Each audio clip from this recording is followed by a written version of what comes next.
Hey everybody, I want to start off this case study a little bit differently by going over one of my funnels pages.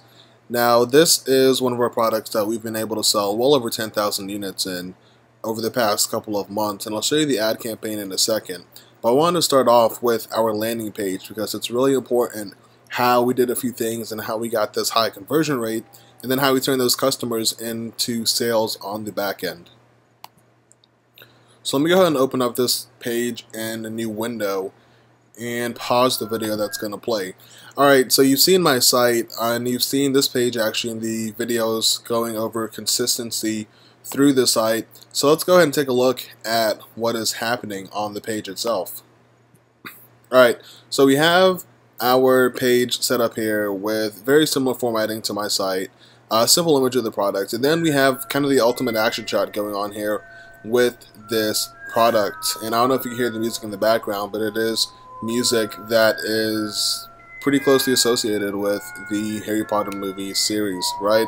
So when a visitor comes to this page, they are completely in the mindset of this product. They're being triggered not only visually but through audio as well, to be in that kind of emotional buying associative mindset where they'll see this product and they'll see the ad, and after they click get it now and they're taken through the opt-in form and whatnot, they go to the product page really ready to buy, and that product page has been converting for us at 10%. And so you can see in my statistics here where we have 13,000 leads at a 63% conversion rate. It's very out of the norm for those kind of numbers to then convert at 10% on the back end. But if you go back through the consistency videos and then apply what I've shown you there, you'll be able to see these kind of numbers with these kinds of offers when you start to set up your advertising, when you start to move into the list building section of your Shopify experience, if that's something that you're interested in. And so I wanted to point out a couple things here that we're doing. The first thing is the domain.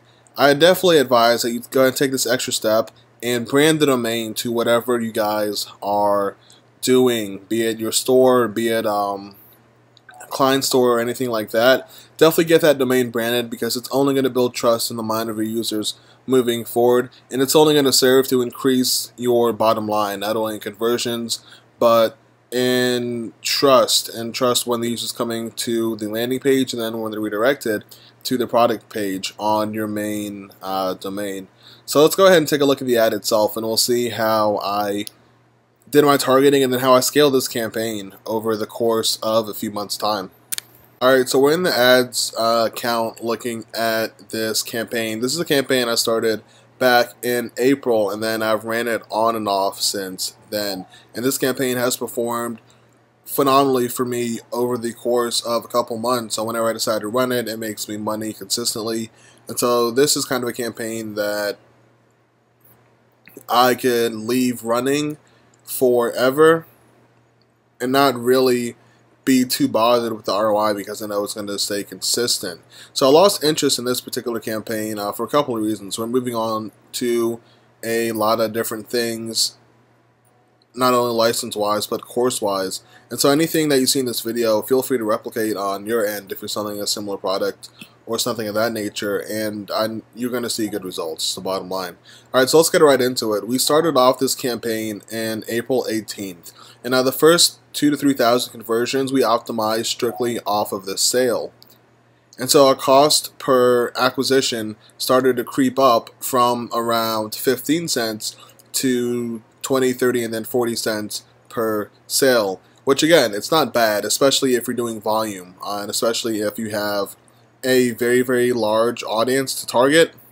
But we decided with this campaign to go off and to switch it to the add to cart tracking pixel, or the add to cart pixel, and then optimize off of that after the first couple of thousand conversions.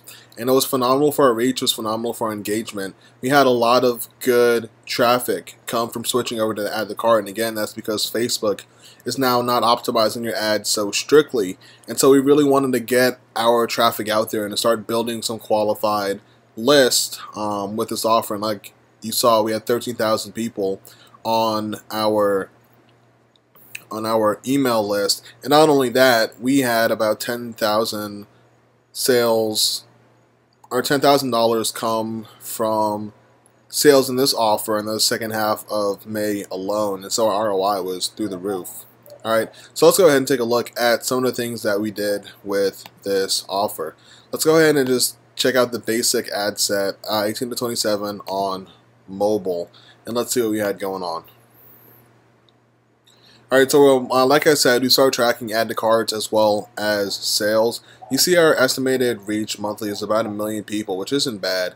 And so we have a lot of the community type interest, not so much authority interest. Authority in a fictional work isn't really something that we go after very often, unless the work is something big. And like I said, Harry Potter is pretty phenomenal. Our potential reach on this was through the roof. Alright, so we have the normal Harry Potter and Deathly Hallows, Draco Malfoy, Ron Weasley, Lord Voldemort, all those characters. Then we have the Harry Potter fandom and the universe as well. All fairly targeted interest. They're not very broad interest, right? They're all surrounding the same thing. And it gave us estimated monthly reach of about 1 million people, which is good for us because we were using the video ad type. Now we're paying about $2.87 per 1,000 people reach, which really isn't awful, right? It could be a lot worse. And our engagement's through the roof. We have 10% click-through rate consistently. Now our frequency did start to creep up. We did reach about 157,000 people with this ad set alone.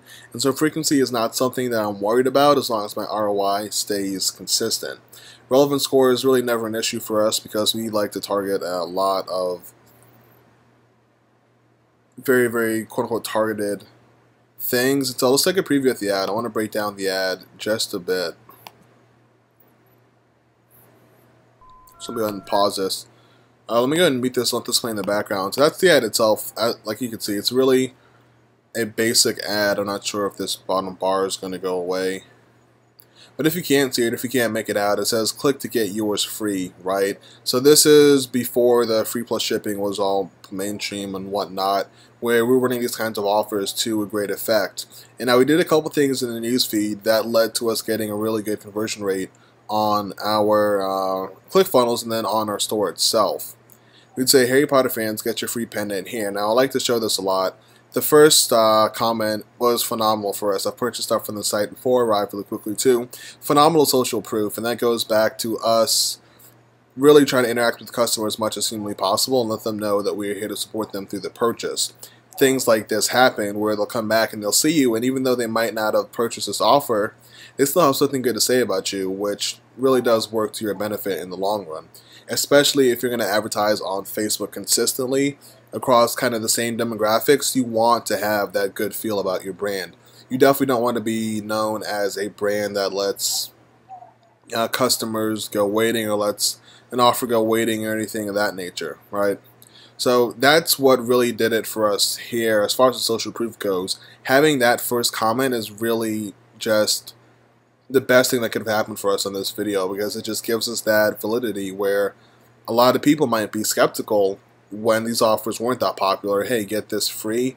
Well, nothing's really free, right? And they're correct. You had to pay shipping for it. But in this case, this comment really just served to build trust. So we have the call to action here. We have our sign up call to action where we let them know right away that they're not going to the purchase page, you have to sign up. And so that's why when they come over to our ClickFunnels page, we could get that 63% opt-in and then still have a good majority of those people go to make the purchase because it's something they want. So they see this in the video, they see kind of the ultimate action shot with this video here.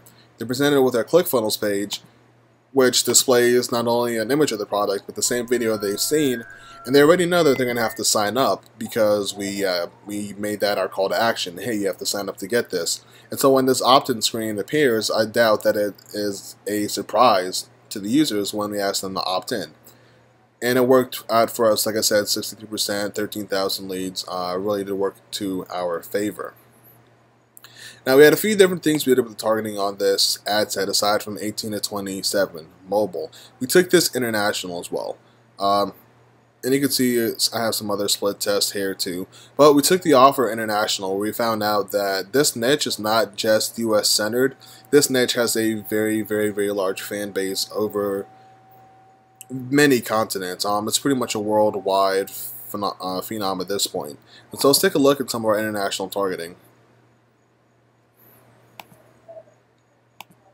So we'll target Australia, United Kingdom, and United States with the very broad interest Harry Potter, right? 1.9 million people as our estimated reach, I believe, over the course of the month. And again, we see kind of some of the similar results in the campaign that we had before, where we're not spending a lot. We have about a $2.55 OCPM. I forget what we were bidding for this one. It was a mix of add to cart. We were bidding add to cart, and we were tracking add to cart and checkout. Yes. So you see here, even though my sales aren't as strong overseas, my ROI is still through the roof. I'm spending $58, and I'm sure I had more sales than this, but just tracked, we had $231 brought in off of this particular ad set alone. Now we're kind of seeing 6,000 video views, which is cool. We had 540 website clicks, which is also cool, because we see that this offer is getting traffic, right? It would be one thing if we had like 100 or 50 website clicks where there could be great engagement on the ad, but then no one really gives a crap about our offer, which is something that we would like to avoid at all costs because we're in this game to make money, right? So this is our international offer where we took this overseas, and it's a really phenomenal result with it as well. I believe you have another international ad set that's performing nicely, yeah, in the 18 to 27 range. So let's click into that and see what's going on. It's more of the same, more of the general targeting. This one's estimated reach is pretty high compared to the others. And then let's take a look at what's happening between our age ranges, and this is why it's so important to segment up front with your launch ads, which this is what this was, where I spent $58 to make $230 something tracked on the other ad set, and this one we spent $58 and made $412 tracked, right? So a huge difference, a night and day difference, almost twice the amount of sales. Our click-through rate's 3% higher, and then our OCPM was almost split in half. And if we were not split testing, we wouldn't know which offer outside of the reports is performing well for us. So we can just come in and get a top-down view and see which offer was just kind of going insane for us, right? And so I have about double the website clicks as opposed to the previous ad set, the ad set that was, I'm not even sure, 27 or something. And so we essentially have twice the results just by split testing out 10-year age segment, and I believe desktop newsfeed, mobile newsfeed. Yeah, so we didn't split test the placement in this one. I think this campaign was me just being lazy and going out and saying, alright, let's just see if this thing sells, and I guess I can worry about it later, which never happened because I got distracted. But we could see how important kind of sticking to the fundamentals are. As long as you know your age ranges that are converting, you can always come back and then take that and utilize that data to your advantage, because now I know if I have a similar offer to this and if I have a similar video and that offer is relevant, I could come back and target these people with these placements in a similar kind of video ad and expect to see good results as long as I've done my research properly. And as long as I kind of follow what we have shown in the course when it comes to being consistent across a variety of avenues, being your advertising, your landing page, or your site. And then I can look for the results like this, to getting really high ROI without having to worry much about our spend or really much about competition. I'm sure lots of people are in this thing now, and I can still start these ads up and not really be worried about what person X, Y, or Z is doing just because of what we now understand in Facebook ads and set theory. Alright guys, so like my other case studies, if you do have a question about this campaign, or if you do want me to go into something in more detail, be it my mindset, why did I target this way, why did I target that person, or whatever, feel free to tag me in the group, make a post and tag me, let me know what you want to know, and then I'll get to that as soon as possible.